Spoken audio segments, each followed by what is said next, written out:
How to build generational wealth without losing focus, control, or your family. From a woman who rebuilt her life, her vision, and her legacy. Julia Meyer teaches families how to talk about money, but not in a spreadsheet way, in a legacy way. She's a TEDx speaker, a GoBundance powerhouse, a mother, a wealth educator, and she almost lost her vision. This conversation is about focus when life forces you to recalibrate, about financial literacy beyond allowance charts, generational wealth built with intention, and what it really means to build a legacy your children can steward, not squander. If you're building a business, scaling income, thinking about real estate, capital, ownership, but haven't yet built the system that transfers wisdom with wealth, this one matters. Let's get into it. Julia, I'm so excited to have you on Real Talk with Katie Kim. And as I mentioned before we hit record, I share with you my goal, my word for the year is focus. And when I started to curate the podcast lineup, and with March being focused on legacy, you were the first name that came to me. I'm like, Julia, that conversation, we were talking about prior about our family health and wealth meetings and how you do it and like your journey. And so they were the first. So I'm so excited. You said yes. So thank you for bless us with your time. And I want you to give us the listeners a little bit of an origin story because we can jump right in there and go right to 1,000. And I want people to really understand the gem of a person that you are. So give us the origin story a little bit there. Oh, well, thank you so much, Katie. And if you already started to tune out because you were thinking money and wealth and focus, this is the conversation for you. I was the box checker. I was the one that said, this is my plan and this is what success will look like. And then as a mom, a blended family, 5 kids, I got whacked over the head at the peak of my career, director of pharmacy at an academic medical center with a spontaneous retinal detachment that literally made me have to see the whole world, see success, see my life in a different way. And so I've spent the last 2.5, 3 years kind of reinventing what that next chapter is. So if you're listening and you're like, I really, really want early retirement, or I just want to be free, careful what you wish for, because when you get it, without the meaning attached to it, what's it for? And so that is why I pivoted to say, it isn't for me. It isn't so that I can look successful to the world. It is, who are the people that really matter to me? And there are these 5 sets of eyeballs at home and my amazing, wonderful husband. Those are the people that matter. And this is why I do this work. That's the KPI. That's the real KPI in it. And I love how Julia, listeners, as you know, you're like, oh, badass, but wait, what? What? So, I mean, and that's what I love about you is you're just so like, I know my North Star. And so let's slow down for a second. So what was your job at that point in time when that pivot point hit you? As you said, like it smacked over the head. Like what was life like for you at that point in time? Picture a perfectly pressed white coat hanging on the back of a office door in a health system. So if you have an office in a health system, like this is a big deal. You have an administration office, you have a admin assistant, and you have the certificates on the wall, everything around you, a perfectly Tetris like schedule, multi-million-dollar P&Ls. I was the director of pharmacy, so I ran anything outside of the 4 walls of the hospital. So drug commercials that you see that are really expensive, that's the work that I did. And those are the ways that I helped people were through affording medications, increasing access, and then creating career ladders for the people that worked with me. So I was a leader of leaders. I had a team of, I think it was 18 direct reports, not one left during COVID. Wow. And that was, my team was really what mattered to me. And then in this moment at my office, all of a sudden kind of that screen got blurry and you know the warnings, right? If you experience a sudden change or loss of vision, call your doctor right away. Well, they were my friends. I walked up one level and said, I need you to squeeze me in. And so I'm sitting there in between patients in my suit, like doing the thing. And I'm like, this is really weird. I walked in this hospital as the provider and now I'm the patient. Like what in the world? Wow. Told my assistant, clear my schedule. I'll be back in a few weeks. I have this retinal detachment, this annoying thing. When really I was like, okay, what are we going to get ordered for dinner? And who's picking up the kids? Like that was literally my thought. Like as a female, as a powerhouse, like you don't think about you as the patient. You don't think about something could be wrong with me. You think about all the people you take care of and how they are going to be okay because you're not there to do what you do, maybe too well. Yeah, that's pretty heavy land. Because I think about like my boys and I think about Charles and just, yeah, of how you go about your normal life. Because what's normal is that routine and the check boxes. I kind of want to like smash a checkbox sometimes because life's not really a checkbox, right? And to go and when we get in those career paths and we're like, this is the next step, this is the next step, this is the next step, and we lose sight of what really matters. So you're sitting in that meeting, you're squeezed between two patients, they get you in. Did they tell you immediately like what was happening? Did they know? Okay. Mhm. And did We've all had that everything moment, right? You put your chin in the thing and they look in your eyes and you're like, I have no idea, but this is really an uncomfortable chair. And he pushes back. And again, I'm making eye contact with my friend. His eyes give it away. His shoulders are like, Yeah. grabs the clipboard and says, you have a retinal detachment. You need emergency surgery. Would 2 or 3 work better today? Oh, Like that was it. today. Today, yes, a Today. retinal detachment is considered a medical emergency. So the eyeball receives the light, and then the back of the eye is your retina. But Yeah. sometimes, for whatever reason, mine spontaneously happened, the back will peel away. And if it's not Oh, reattached quickly, you will permanently lose use of the eye because it will not be able to receive light. oh my That's the most gosh. non-medical way I can describe it. Okay.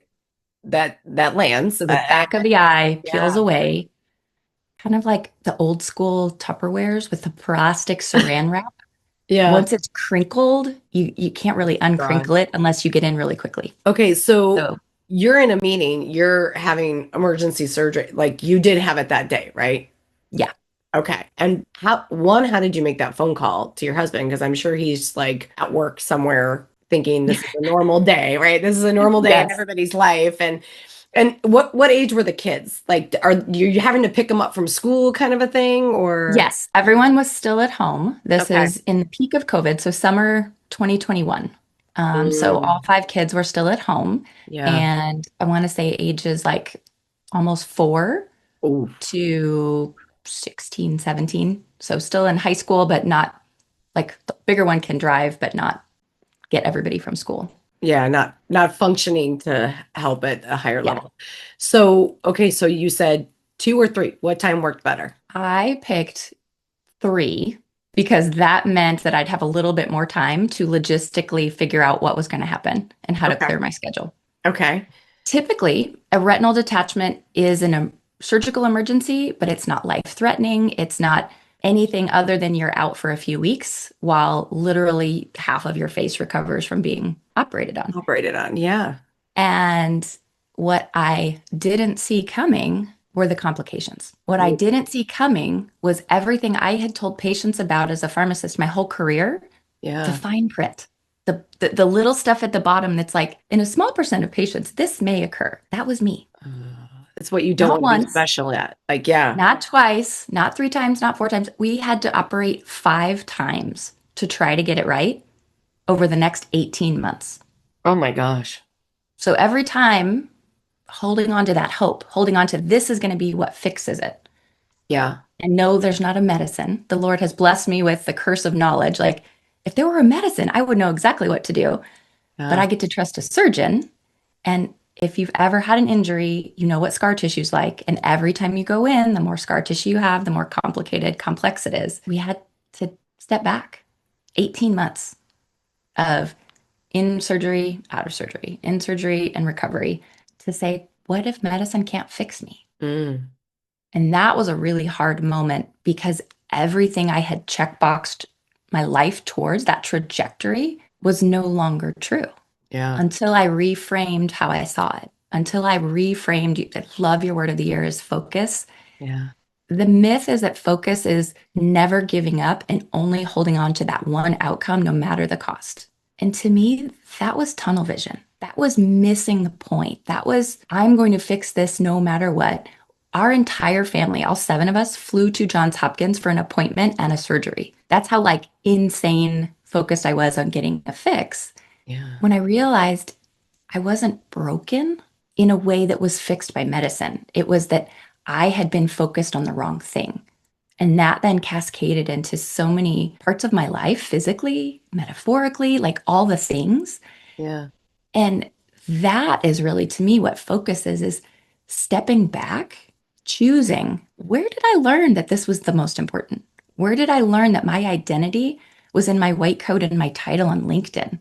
Where did I learn that my success and my worth came from my W-2? Like what? Or Mm, 1099 or whatever. And so maybe just pause for a second and think as you're listening to this, like where do you maybe have focus and where do you have tunnel vision? that's great because I will say the last 2 years, but let's go back 2 years ago, my word was growth, right? It was like, and it was growth in everything. I wanted to be spiritually, mentally, physically, like growth in how I did it. However, it wasn't aligned. And so I read Mm. something that in the Bible, the when the Lord's name is in all caps, that means that the Holy Trinity, that's the part where the Lord is in the Holy Trinity. So Father, Son, Holy Spirit. And when it's just the capital and the lower, it's the Lord. It's not with the Holy Trinity. And It's I'm the like, title, not the entity of the proper yeah. noun versus the common noun. Yes, yes, that's a better way to put it. Thank My you. English is coming out. Sorry. No, I love it. That's a better way to put it. I'm gonna take that. And that's where I realized I don't want to have growth for the sake of growth. I don't want to have the checkbox, the step ladder. Like that's why I got out of corporate America, right? Like that ladder, that path, that tunnel vision was not for me. And then the next year, the word was growth with all caps, with that intention and focus for my Mhm. word for this year is with all caps. I'm like, I'm all in. Like I want to be aligned because I feel like in that alignment, it helps me balance the push pull of the tunnel vision of staying in what I call my zog, my zone of genius, and the guardrails that we put up.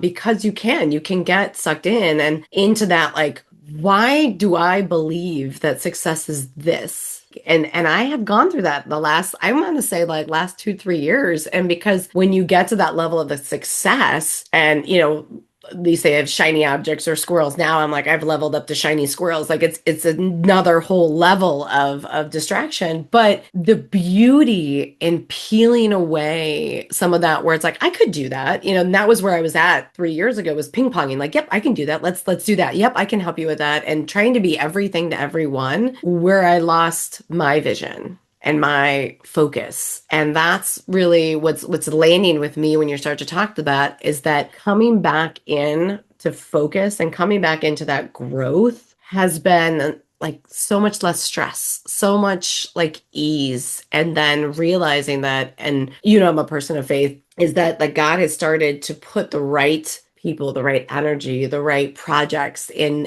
alignment. And there's always Mr. Red Pants that kind of comes and like squirrel again, shiny squirrels. He's leveled up on me. But to me, that's where you lean in the right way. And at the end of the day, the people that we gave our lives to, the family, those set of eyeballs, as you said, it was great, is who I really want to have the impact left on, right? Like Mhm.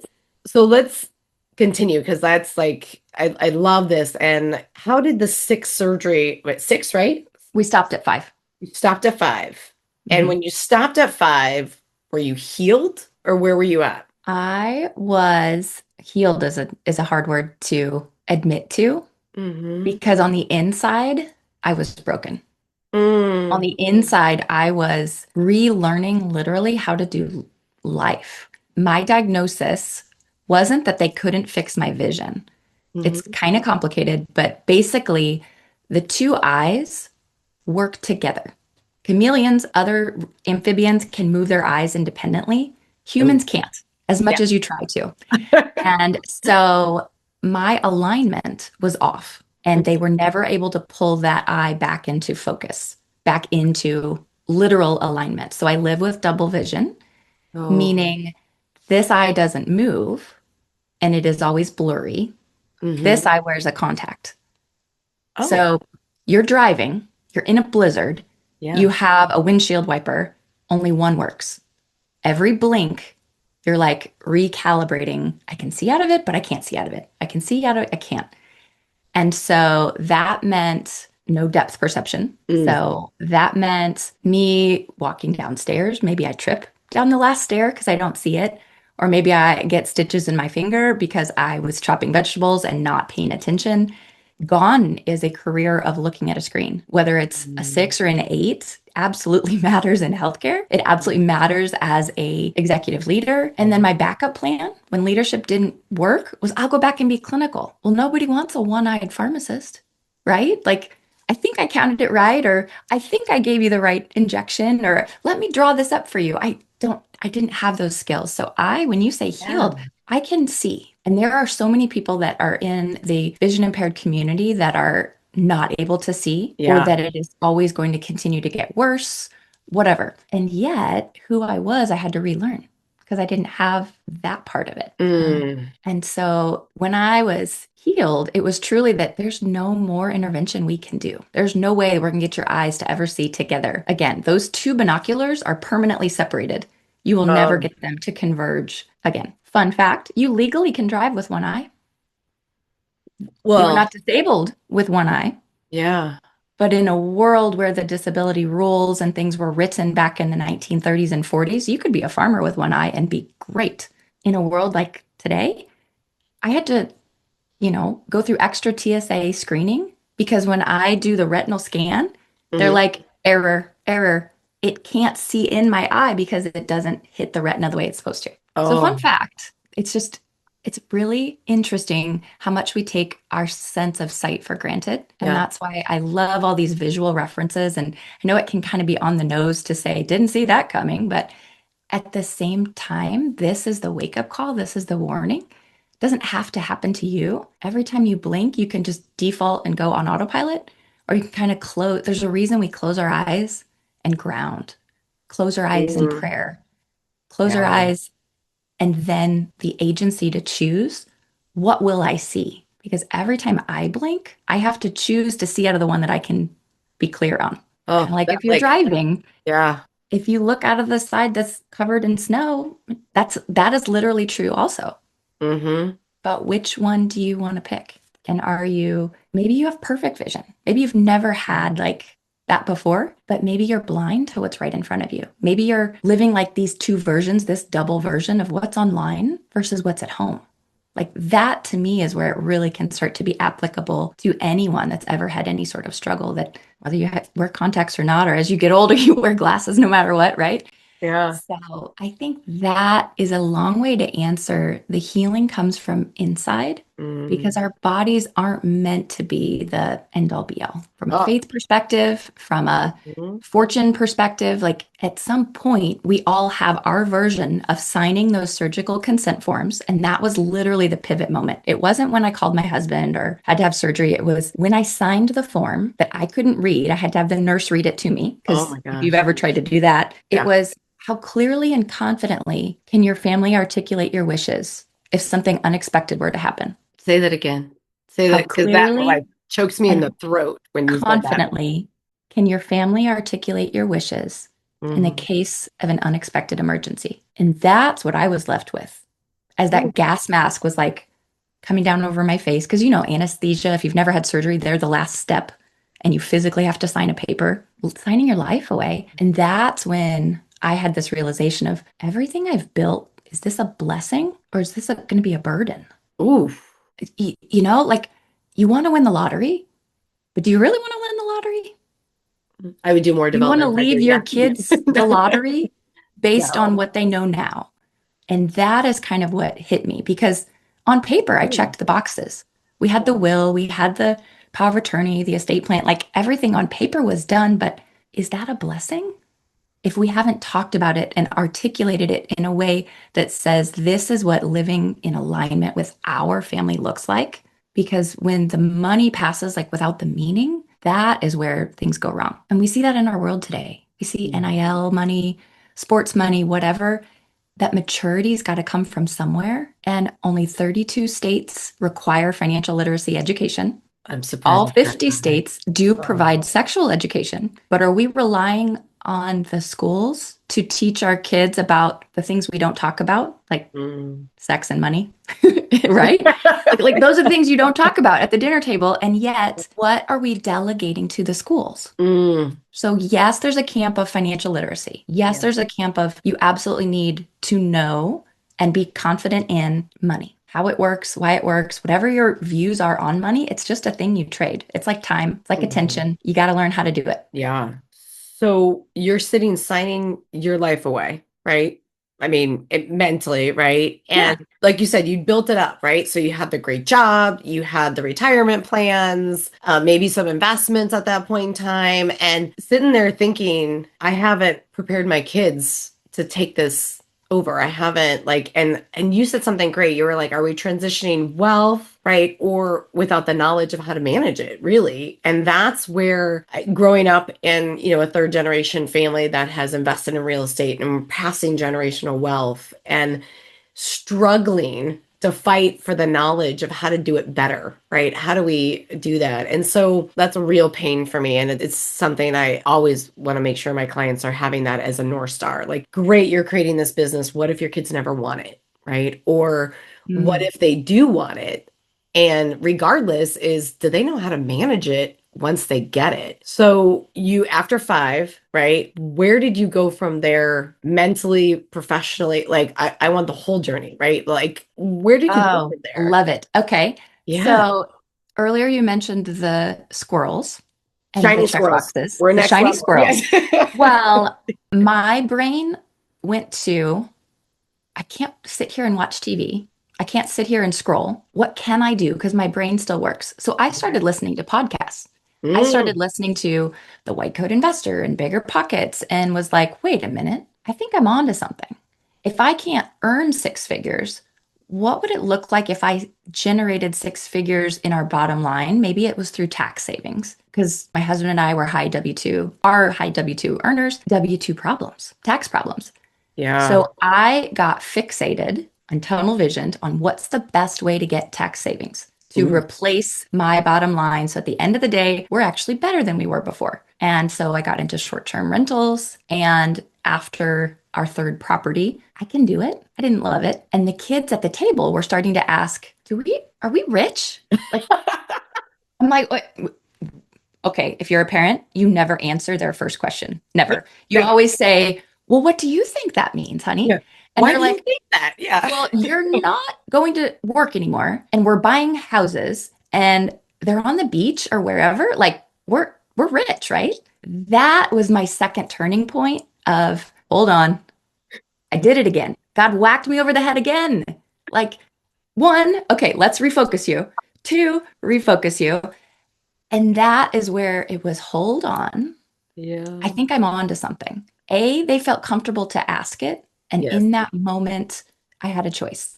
I could shut it down and say, we don't talk about money, or not this or that. Or I could lean in and say, okay, as a parent, we are never prepared for whatever comes out of our children's mouths, no matter how many things we've practiced or tried. And I just kind of paused for a second, kicked my husband under the table, like, somebody help me. Like, it's this weird, awkward, like, and then at the end of the table, my oldest, who was probably 17 at the time, told the youngest who asked the question, no, no, no, that's not rich, that's wealthy. And we have both. Whoa, that's a I'm pat on the like, back, mom. Pat on the back. okay, so I'm doing something. And so I really leaned into that moment to say rich, wealthy. And I'm like, and the boys are in the middle, right? The girls are the oldest and the youngest, and the boys are in the middle, and they're all like, can you pass the chicken and rice? Like, just keeps going. But Yeah. it sat with me to say there is a difference between being rich, that thing you measure on the outside, the numbers, the commas, the thing you can always have more of, and the thing that somebody else will always have more than you Always. and less than you, no matter what. And then there's the wealthy of, you don't have to work anymore and you're happier, or you're around us more, or we're sitting here having chicken and rice, having like a family conversation. That's wealth, to not have to worry about where our next meal is coming from. This abundance of time together, like, that stuck with me. And so that really translates to this chapter that I'm on, is generational wealth is something many, many households are striving for. Hmm. But without that meaning attached to it, it's just money. Hmm. So I am on a mission now to put generational wisdom in the dictionary.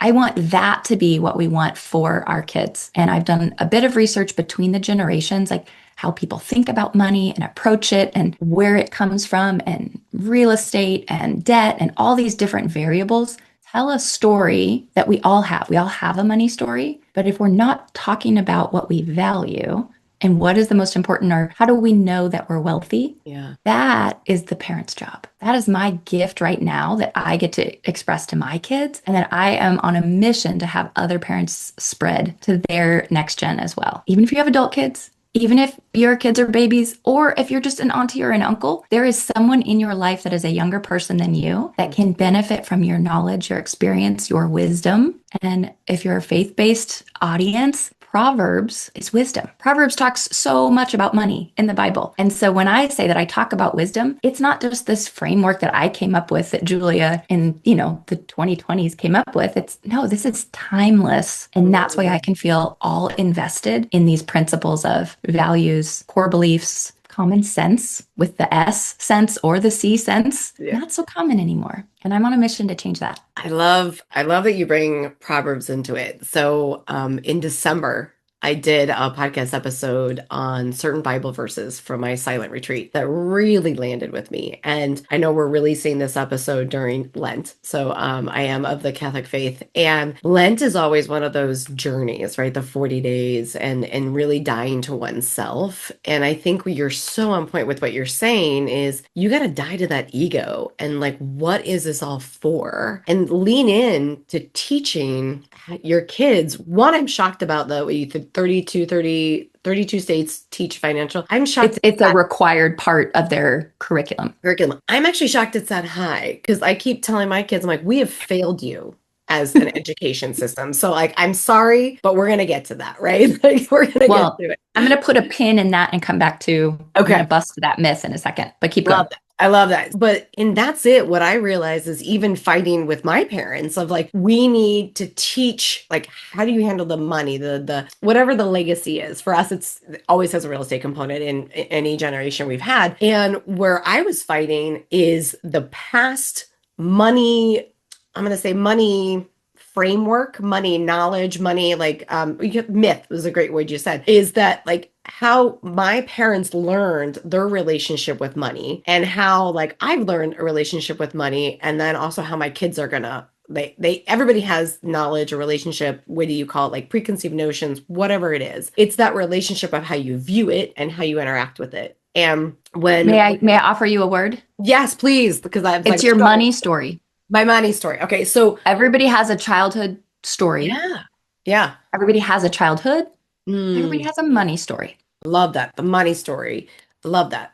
I'm swiping that. Thank you. And where I remember when like my grandmother's estate passed, and my mom was structuring hers and like how to set up and like I want to teach the kids, but it was like I want to give the grandkids this building and I want them to like mow the lawn or clean up the place. Like, so you want to teach your kids, you want to give your kids wealth, right? You want to give your kids, maybe not wealth, let me change that. You want to give your kids an asset and you want to teach them how to be a blue collar worker versus how to take that asset and compound it, or how to take that asset and protect it, or how to take that asset and, preserve whatever, again, whatever their journey is. And then we realized in asking those questions, nothing went forward. And I was sitting here, I'm like, oh my gosh, this is such a loss. And for me, we've started our family health and wealth meetings that we do where, we talk about like first the health part of it. Like, what do you want to see more of, less of, start, stop? That's kind of our outline for our meetings. And then we go to the wealth part, right? Of like managing their money. They all have PFSs and starting to get the reps of doing different investments. And now my oldest is like looking at all these different investments. I'm bringing in somebody to teach about stock market because I don't know that, right? And I'm like, but I know somebody who does, right? I have friends and God put this wonderful person in my life. So curious how you go from that dinner table conversation, which props to the oldest there on that response, props to that. And how did you start to lean in to not only teach your family, but then starting to teach others? Oh, powerful question. And it always starts with your own story you tell yourself. Mm, So before we can help other people, we put on our own gas mask. yes. And so whatever it is that you are wanting to teach, start with you first. Yes. Step two, pull in your partner. If there's another adult figure that is in your kids' lives, your spouse, because how many of us are not on the same page with money with our spouse? how in the world are we going to be aligned when it comes to talking to the kids? Ask mom for this, ask dad for that. Yeah. Okay. So, very simply, I think is where you start. And it is not numbers and it's not spreadsheets and it's not the B word budget, not the other B Mm. word, I was like, what? budget. Banks is where I Um, was going. yeah, bang. So it's what is money? What is? Yeah. What is Mhm. money? Where does it come from? And why do you need it? And when you can just sounds so silly, right? It's Like so what is silly. Yeah. like where does it come from? If you ask a 3-year-old where money comes from, Hmm. they're going to say cards that they see. But if Hmm. you ask a boomer, where's money come from? They might pull out cash. Hmm. If you pull out, ask a Gen Zer, they're going to say tap. Like how you transact with money Yeah. is harder as a concept, especially in an abstract way when it's digital. Hmm. So, what is money is sometimes really hard to explain, especially with kids at all on the spectrum or that are just hard to like grasp. And Hmm. so, again, start with you. What's Hmm. money? How do you measure it? How do you like transact with it? Yeah. And then teach by doing, Mm. not against your intention of giving them a life better than you ever had. Everyone wants that. What I'm finding is the impact is that's protecting them, almost robbing them of Mm. opportunities to grow, opportunities for hard, opportunities for learning. We can all be told this is how money works, but until they have to get declined Hmm. individually out of their own account, it hits different. Yeah. And the world is coming for our 18-year-olds. The world is Mhm. coming. The banks are bigger, the buildings are Mhm. bigger. At 18, they can sign for anything, Anything. Yes. anything. And if we think we're doing them a favor by saying, oh, well, we'll let them, use our credit card or this or that, like those are all techniques, those are all things. But at the end of the day, Hmm. our job is to launch financially independent adults, not financial independence, because that comes later. Yeah. But I say my claim to fame is my two that are now in college, one in undergrad and one in her first year of law school. They're financially independent. They are off payroll. And when I started talking about it that way, other people started asking me, how'd you get them off a payroll? My kid won't even drive. My kid's 26 and they live in the basement. And so we just really unpacked into saying it's hard and Yeah. then it's harder. Choose your hard. Choose your hard. Choose your hard. And with kids, I've learned very early, like, and if you don't nip it quick, it compounds like Oh, it's hard. exponentially. Yeah. So which I don't go to the grocery store a lot, thank you, Charles. But like, if I do, and there's a mom with a baby, and she's trying to discipline her kid, and the kid's yelling, simple thing, I'm like, no, no, no, you do you. Like, you handle this now. I'm good. Like, and because I'm like, that's only going to get worse. But that's how like our education of our kids and growing our kids and teaching those hard lessons, they gotta fall. They gotta put their hand on the stove and touch it. I still am doing it to this day for some reason. Like you said, God will smack you over the head enough times till you learn, and then he'll hopefully stop. I'm hoping that, but and then he'll want you to then teach his people, right? And so I love that journey and the metaphors you're using, because when you talk about like they're coming for 18-year-olds, and like you said, they can get a credit card, they can do this. And quick money story that pops into my mind when you talk about not teaching kids how to manage. And I'm going to send this to my girl Emily, because I grew up with her, and her parents, I think it was her 16th birthday, gave her a credit card without any prior knowledge of how to use it, like what's the limit, how to be responsible. So she went and racked up a pretty big bill. I do know the amount, but it was a pretty big bill. And she kept going, and her parents were like, what are you doing? Like that. And she's like, well, it's my birthday present. I just got what I wanted to get, right? Like I spent money on it and charged, and I saw what you did, right? But they never taught her the other side of it, right? And it Mm. was like, is it a credit card with so much and that's your present? Is it like to use and then you pay off, or we pay? Like there's so many ways they could have handled that differently, but they thought they were teaching her responsibility with giving her this credit card. And Mm. when she was venting to me about like, I don't know what my parents are doing, I'm like, hold the phone. Like, don't you know how that works? And this was in front of my parents, right? And my dad, to this day, calls her like credit card girl. Like, hey, is credit card girl Oh, coming over today? Because yes. and our family was starting to teach her about that. And I Mhm. think that's when you say they're coming for 18-year-olds, I think of that, right? Of now you're accidentally in so much debt that you have no clue, how do I start to unpack this? right? And bringing that back. And I say that because there's so many different examples of how people think and assume that people know money and how to do it. And we got our kids into Chase Bank, and there's no sponsorship, there's no affiliate, there's nothing that, no buy-ins. But if Chase wants to, hey, I'm This is open to not it. financial advice. This is for educational content only. Banking. Yes, Yeah. exactly. Yes. They have this program with the kids, which I was looking at like green light and some other things. Like, how do we teach it, like you said, in a virtual world where in ours was like we had a savings and a checking growing up. Like, and you put 50% of anything you got, birthday, Christmas, anything, right into the savings. Like you did not touch it. And I learned, and then the rest can go into checking. You can spend it however you want. And I learned early on, I'm like, well, the savings gets interest, which makes me money on my money. The checking does not. And so I'd put everything in savings. And then I would ask my dad, for money to go to the movies. And he would do it because he knew I was saving, right? And I wanted my kids to get that, but there's, like you said, it's such a digital world. And Chase had this program where you could do little buckets. You could be like, this is spend anywhere Mhm. bucket. This is this bucket. And so it is teaching. And it's interesting how it's taught differently. It's absorbed, let me put that way, differently between my oldest and my youngest. Where my oldest, he's like, can we move this as soon as it gets to checking? Can we move to savings? Can we move to savings? He just wants it out. He's like, I don't want it to burn a hole in my Mhm. pocket. Mhm. My youngest is like, okay, I am spending. I mean, I'm sure he probably has like 13 cents in his checking right now, right? Because it's like burning a hole, but he still has that savings over here. So wondering, how do you step in now back from again that dinner table conversation, having those things, and like what have you not only put in your family's structure and conversations, and now, like you said, and I agree with you, like you have to teach yourself first, learn the process and go through it. And now you've taken it to the next level. So walk us through that journey. Got it. Well, I'm going to bust the myth first. Perfect. I like that. Bust the myth first, and then I will take you through the journey. So, the Okay. myth is I didn't learn how to do this growing up. So, Mm. I'm not able to teach them how to do it effectively. Or I feel guilty that I don't know what I'm talking about, or whatever. We're going to bust that myth because 1972 is when a woman could get a bank account by herself or a loan by herself without her husband. So, we don't want that playbook to be what we learned.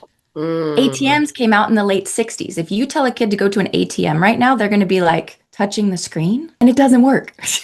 So, busting the myth that I never learned it excuses you from the responsibility you have today to say, I get to teach them what I wish I would have known. It's It's not an okay to call excuse. it out Yeah. that you didn't learn it, or that for me, I asked dad for money, not mom.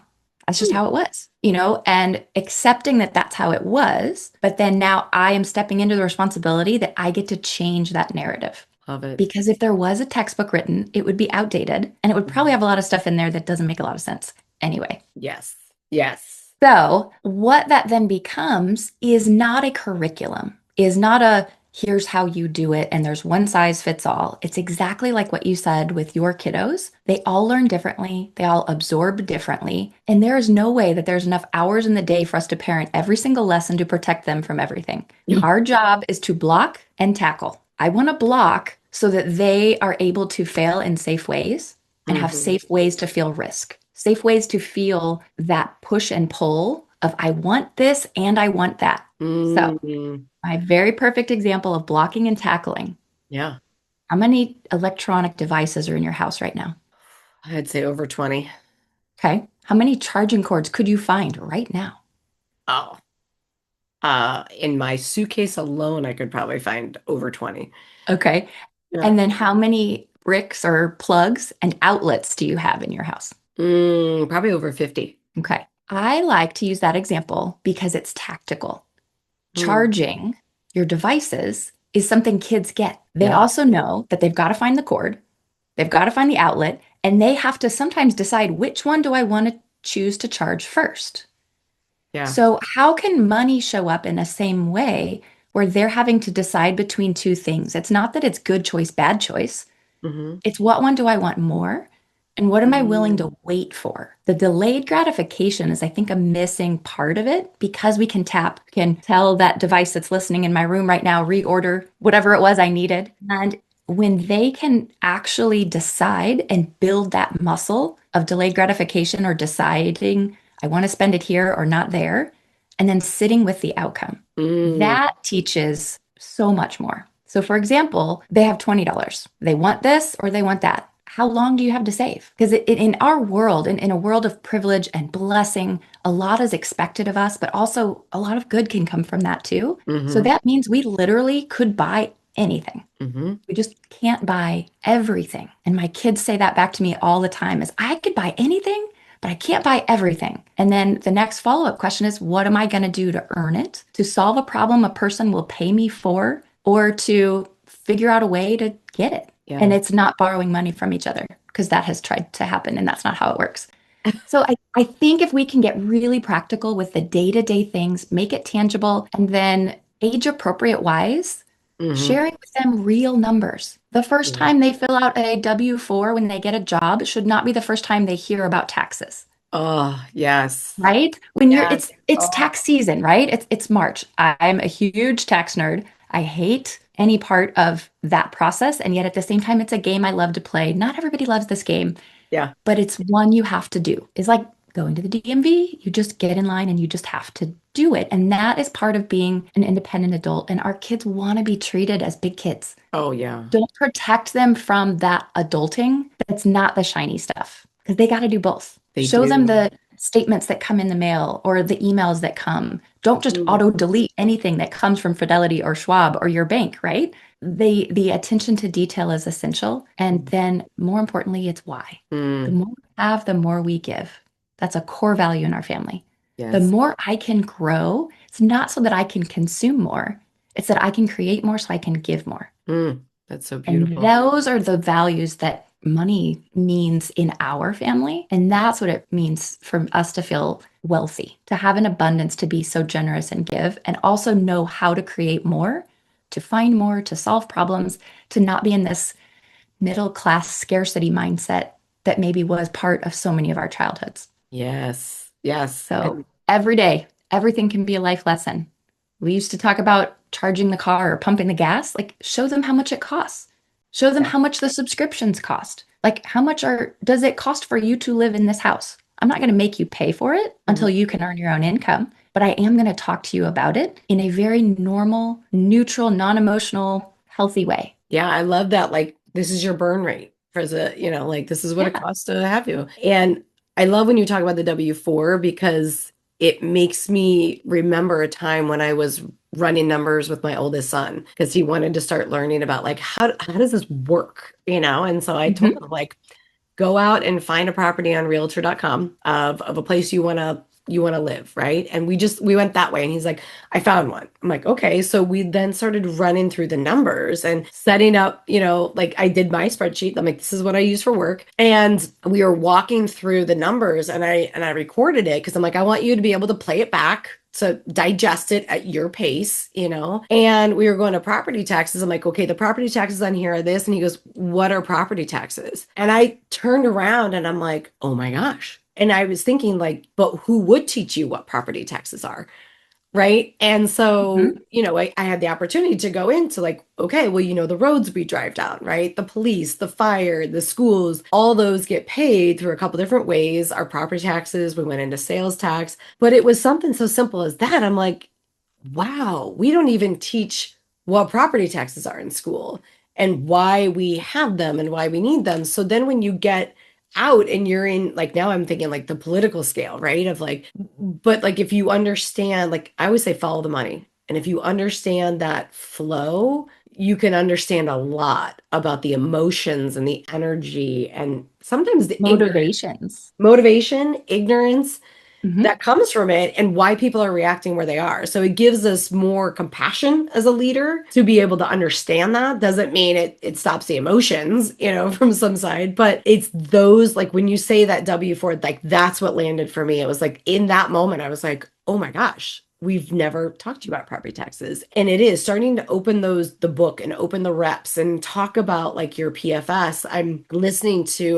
The Great Game I don't know if have read that I've book. not. And it's about these guys. They say now open book management, but what they really were doing is like, we want to teach people where the money comes from. Like, and the workers were thinking maybe there's a 40 to 60% profit when there's a 1 to 3. And they're like, oh, but then they start looking at their business different. They look at their operation different. And I think sometimes we have that preconceived notion, again, our money story of like, okay, well, we don't talk about money because then people will think like we're rich or we're snobby or we're this. It's like we need to talk about that because we need to teach people how to manage it. Like you said, how to get more of it, how to build more, how to do more, how to make more impact. And to me, that's the lost opportunity, and not talking and teaching about money is the impact that you can have with money if And right. it's easy to be disconnected from reality. Mm, Growing up, the Joneses were the ones next door. You hmm might see the house they have, the boat they bought, but you could hear them fighting about it. hmm I want to call out that the Joneses are literally everywhere all the time and maybe not even real. Not just filtered or unfiltered, but truly not even real. And so that is where expectations and disappointment come in. And if we're hmm not honestly talking about this is how much we make and this is how much we spend and this is how much we keep, those are three important numbers. Doesn't matter if you have a 6 figure or 7 figure income. mm If you spend in a way that is not aligned with your lifestyle, your income matches your lifestyle. And this is for all the young people, all the Gen Zers. Gig economy can be your friend. Your income has to match your lifestyle and vice versa. hmm As simple as that. And, paying taxes is sometimes part of that, as property tax, as much as we hate to say that. So Hate I to say think that, yeah. I think that yes, talking about money is not taboo. hmm Talking about status is. Talking about status of hmm like, I'm better than or I'm hmm worse than. Yeah. Those are using things like in not the best way. Money, let's leave that to just be factual. hmm And then the The number. values, the foundation comes from home. Yes. Because the wealth without wisdom is just going to disappear. By 2030, we are looking at like 70 trillion with a T dollars of transferring wealth. It is coming. Everything the previous generations have built is coming. More than 50% will be controlled by women. So we've got to work on that narrative of like female education in finance. You Mm. deserve a seat at the table. You get your own seat at the table. That really matters. And the money will transfer. I don't want anybody listening to be a statistic that 70% is going to be gone by the time your kids get it. It's dissolved, it's spent, it's gone. 90% will be gone if the data continues to remain true. I'm a scientist. I get the data. 90% is gone by the time it gets to your grandkids. I don't want anybody to be a statistic. We've worked way too hard to build the life. Now let's teach the lessons that go with it. hmm That's what I'm all about. I love it. I love it. And I feel like we may need a part two, Julia. We can get super tactical, but we'll call this the part one of like the money story. Just exploring. If something resonated Mm. with you, don't just hold on to it. Drop a comment, share with a friend or a partner. Like the Yeah. change starts now. I say the blink happens every time, whether you mean it to or not, right? Mm. Yeah. Everybody gets this chance to, they turn on the lights. You heard this today. You spent your most valuable resource time listening to us talk about money today. Do something with it that changes your family tree. I love that. I love that challenge because at the heart of what you're saying, and I say this when I'm on stage, is like when I speak to audiences, I say, raise your hand if you hate math. Like raise your hand. I'm like, keep it up, keep it up, keep it up. And then I'll call in somebody. So if I'm ever speaking, raise your hand still. And I'll be like, you hate math. And you're like, oh God, I hate math. I'm like, okay, do you know what 2 + 2 is? Or no, I'm bad at math. I'm bad at math. That's my question. And I'm like, do you know what 2 + 2 is? She's like, 4. I'm like, do you know what 4 + 4 is? She's like, 8. I'm like, great, you're amazing at math. You're amazing at math. Because what you were just talking about, what we get, what we have to pay, and what we get to keep, it's 2 + 2, right? It's maybe 4 - 2 = 2, right? I mean, reverse it back, but it's that simple. We overcomplicate it. And so to break it down to our kids, that's the level we really need to start at, right? Is like that's simple what you're just saying. And then we can start to like talk about more complex things. Or like as I mentioned, I know like this much about the stock market, but what my kid wants to know is like option trading and this. I'm like,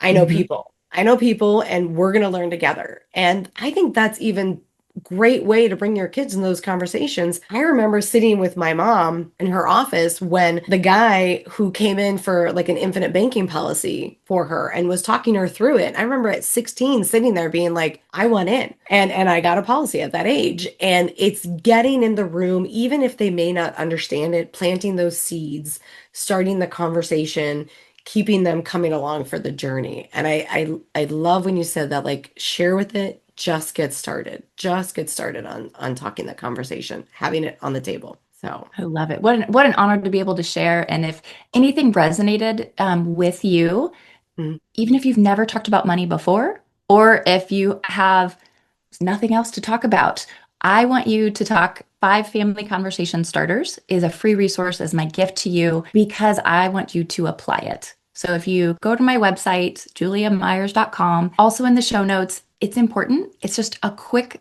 starter. And love it. remember, parents, listen.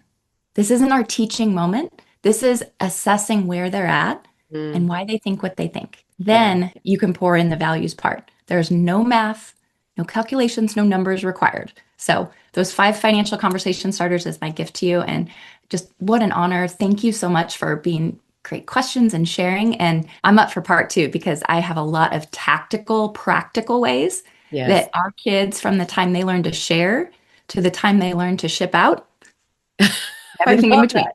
I love it. Okay, so we're going to come back for part 2. As Julia mentioned, we're going to put all those things in the show notes. So thank you for so much for sharing that. And it's a way to start the conversation. So we'll come back for part 2 with more tactical. Love that. And again, as Julia said, if this episode landed for you or for somebody you know that may be raising kids, thinking about generational wealth, share it with them. And we'll have Julia back for more. And you can reach her at her website, like she mentioned, which will be in the show notes. And let's not be a statistic. Let's not be a statistic. Let's go. Before we wrap up, if someone in your world needs this conversation, a founder who's carrying a lot and ready for clarity, send this episode to her. These messages land deeper when we share them. And if you're in that space where you know your business can grow, you feel the potential, but the next strategic step isn't fully clear yet, let's talk. You don't need a new identity. You don't need to force a direction. You just need clarity that's aligned with your goals, your numbers, and the life you want to lead. I invite you to book a call with my team. We'll look at where you are, identify the real leverage points, and map the smartest next move, whether that's one of our free resources, a workshop, or deeper support. Clarity creates momentum. Let's get yours. Let's go. The information in this podcast is for educational and informational purposes only. It is not legal advice. It's not financial advice. It's not investment advice. Real estate development, like any investment, carries risk. Before you make decisions, you should always consult a licensed professional, your attorney, your CPA, or your financial advisor, to name a few, to make sure you're making the right choice for your situation. I'm here to share insights and strategy, but you're responsible for your own decisions, and each situation is unique. So make sure you contact your professional team to give you your specific guidance for your specific case, as each real estate development's different and unique and has its own challenges and opportunities.